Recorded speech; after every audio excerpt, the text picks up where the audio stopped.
Ito ay isang suicide weapon na dinisenyo ng Japan noong World War II na tinatawag na revenge torpedo.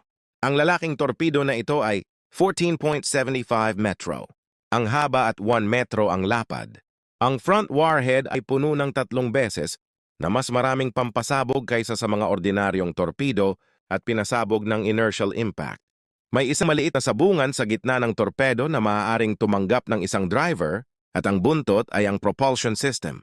Karaniwan, ang torpedo ay naka-install sa isang submarino at ang driver ay pumapasok sa hatch at nagpapatakbo ng torpedo upang atakehin ang target. Kung nabigo ang unang hit, maaaring ayusin ng driver ang direksyon at muling pag-atake hanggang sa magtagumpay ito. Ang torpedo ay orihinal na idinisenyo na may mekanismo ng pagtakas, ngunit ang mekanismong ito ay kinansela sa kalaunan dahil walang sino man ang matagumpay na nakatakas.